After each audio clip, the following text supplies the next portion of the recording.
안녕하세요. K뷰티인 보건평가원 원장 정유진입니다. 여러분, 드디어 역사적인 날이 왔습니다.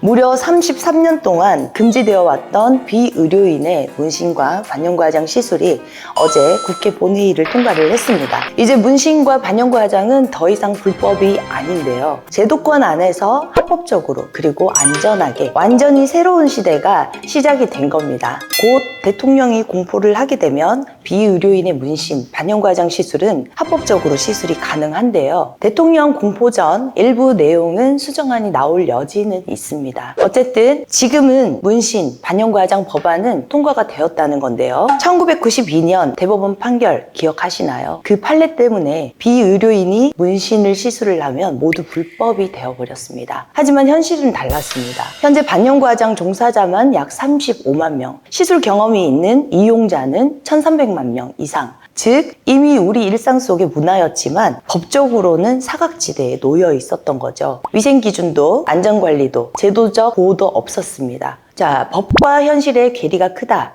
제도적 편입이 필요하다. 정부에서도 인정을 하고 있는 부분입니다. 이 목소리가 결국 어제 결실을 맺은 건데요. 그동안에 수많은 논란이 있었습니다. 의료계는 강하게 반대를 했고 산업계는 제도화를 요구를 했으며 소비자는 안전을 원했습니다. 그리고 어제 국회 본회의에서 문신사법이 드디어 통과가 되면서 33년 만에 법과 현실의 괴리가 해소가 된 겁니다. 제22대 국회 보건복지위원회에서도 공식적으로 다뤘고 이제는 법이 현실을 따라온 역사적인 순간이 된 겁니다. 그럼 앞으로 어떤 변화가 생길까요?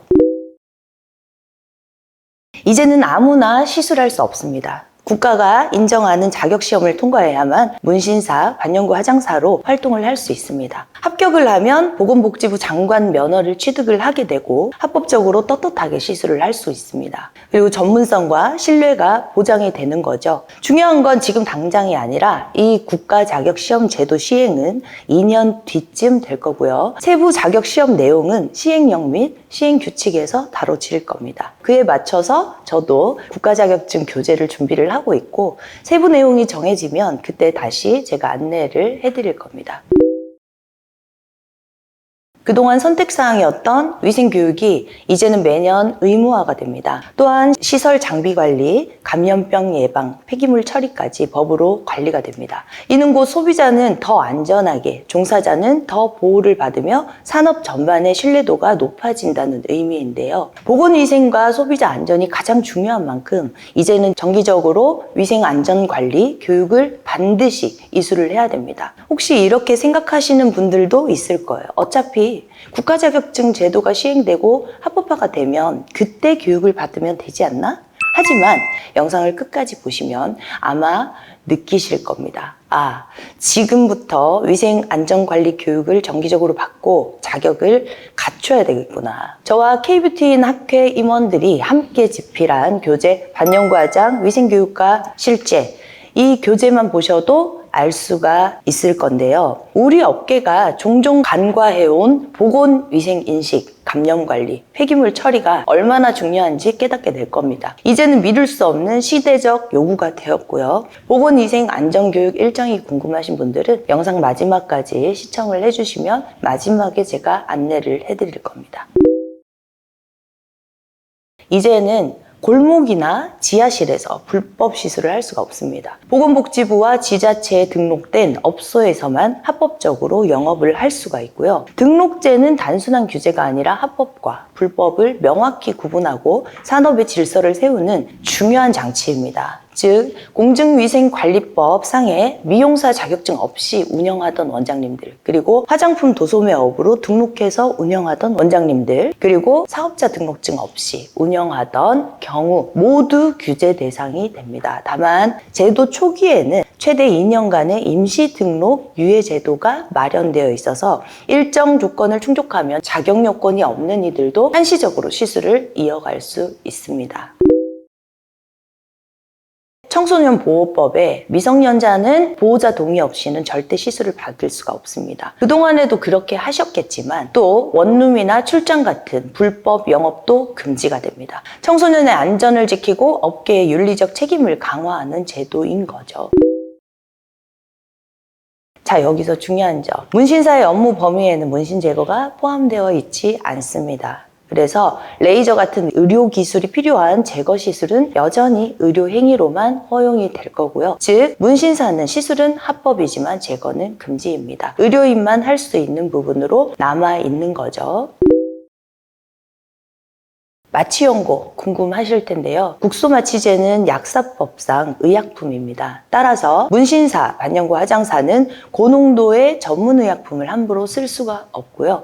허용된 일반 의약품 수준의 연고만 사용이 가능합니다. 고위험 마취제는 철저히 제한이 될 거고요. 소비자 안전을 위한 이는 중요한 장치입니다. 그래서 약국에서 일반 의약품인 마취연고를 구매하실 수가 있습니다. 여기서 주목해야 할 부분, 법은 공포 후 2년 뒤부터 시행이 됩니다. 즉 2025년에 공포가 된다면 실제 시행은 2027년 이후가 될 가능성이 큽니다. 또한 초창기에는 면허 유예 기간이나 임시 등록 제도가 적용될 수도 있습니다. 과도기에는 준비가 필요하다는 점 여러분들 꼭 기억하셔야 되고요. 왜냐하면 아직까지 세부 시행령과 규칙이 나오지 않았기 때문입니다. 문신사법이 국회를 통과하며 제도화가 가시화되는 가운데 의협은 여전히 안전성과 의료적 권한 문제를 이유로 반대 의견을 내고 있습니다. 의협은 문신사법이 본회의를 통과했더라도 위험하지 않은 행위가 되려면 의협이 교육이나 관리를 맡아야 한다며 법 통과 이후에도 시행령이나 시행규칙 이런 내용들이 반영이 되도록 의견을 내겠다라고 말을 했습니다. 이어서 이를 위해 향후 교육과정과 자격 인증 과정에서 의료계의 참여가 필수적이라면서 감염관리, 부작용 대응, 안전 가이드라인을 체계적으로 마련해야 된다. 가능하면 문신 시술이 의료기관 내에서 안전하게 이루어질 수 있도록 법적, 제도적 장치를 강화하고 국민 건강 보호를 위한 정책을 적극적으로 제안할 것이라고 밝혔습니다. 또 뭐라고 했냐면 치과 의사와 한의사 등 문신 행위에 대해서는 의료인이라고 모든 의료 행위를 할 수 있는 것이 아니다 라며 문신 행위라는 행위는 피부 바깥쪽을 뚫고 염료를 주입하는 것이고 이 행위가 허가된 직역은 의사가 유일하다 라는 말을 했습니다. 면허 허가 범위를 벗어나기 때문에 한의사나 치과 의사에게는 허용하면 안 된다고 주장을 했고요. 한의사나 치과는 이를 반발하고 있습니다. 이런 법안 세부 시행령과 규칙이 마련되는 과정에서 우리의 눈썹 문신 허용 범위나 의사와 면허의 관계, 문신사의 관리 체계 등이 주요 쟁점으로 남을 전망입니다. 우리가 간과하기 쉬운 점은 일본의 사례처럼 제도가 통과되더라도 결국 의료계의 이익구조에 종속될 위험이 여전히 있다는 것인데요. 우리 반영구 화장 업계의 고유 권익이 의사제도에 흡수될 수도 있다는 것을 여러분들이 꼭 기억을 하시고 이에 대해서 우리가 의료 수준에 준하는 위생교육이나 올바른 위생인식을 갖고 있어야 우리의 권익을 안전하게 보호받을 수가 있습니다. 그리고 K뷰티인 보건평가원은 보건복지부 산하단체인 대건단 소속의 공식기관으로 국내 유일의 반영구 화장사의 권익 보호를 위한 보건위생안전전문평가기관입니다. 현재 예정된 반영구 화장사를 위한 보건위생교육 일정은 10월 19일 오전 10시로 예정되어 있고요. 11월 2일 K뷰티인 학회 추계 학술대회에서 진행하는 의료인 단체를 초청한 보건의료위생교육이 예정되어 있습니다. 이날 오시는 분들은 보건의료위생교육 이수증을 모두 받으실 수가 있고요. 자세한 사항은 카톡 채널 K뷰티인 보건평가원 이라고 검색을 하셔서 문의를 하시면 빠른 답변 드리도록 하겠습니다. 그리고 현재 정보를 빠르게 토론하는 여러분들이 모여있는 카톡방이 있는데요. 현업에 종사하시는 원장님들이 모여서 계시는 단톡방 링크를 카톡 채널에 요청을 하시면 초청을 해드리겠습니다.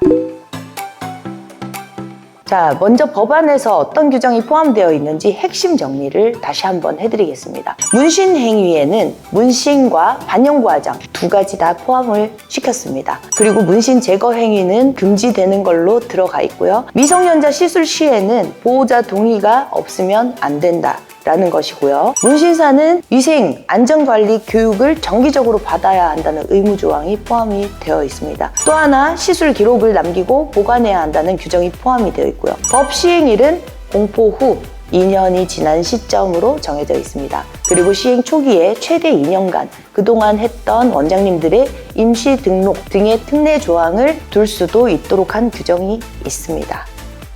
자, 여러분 33년 동안 불법이라는 꼬리표를 달고 살아야 했던 수많은 우리 시술자분들 정말 그동안 고생 많으셨습니다. 어제 2025년 9월 25일은 정말 역사적인 날입니다. 이제는 당당하게 자랑스럽게 K뷰티의 새로운 역사를 써내려갈 시간입니다. 저는 앞으로도 제도 시행이나 자격 시험, 위생교육 가장 빠르고 정확한 정보를 전달해드리겠습니다. 여기서 소소하게 원장님들께서 카톡방이나 단톡방에서 말씀들을 많이 하세요. 위생교육은 어떻게 신청하나, 보건위생교육 이수증은 어떻게 받을 것이냐 등 궁금해하시는 질문들이 많은데요. 의료계의 입장과 정부의 논의사항에 대한 내용도 많이 담아서 다음 영상에서 주기적으로 다룰 예정입니다. 이대로 법안이 정상적으로 통과를 해서 반영구 화장사 또는 문신사들이 자유롭게 떳떳하게 일할 수 있는 날이 오도록 여러분들도 지금부터 함께 힘을 끝까지 모아주시기 바랍니다. 네, 감사합니다.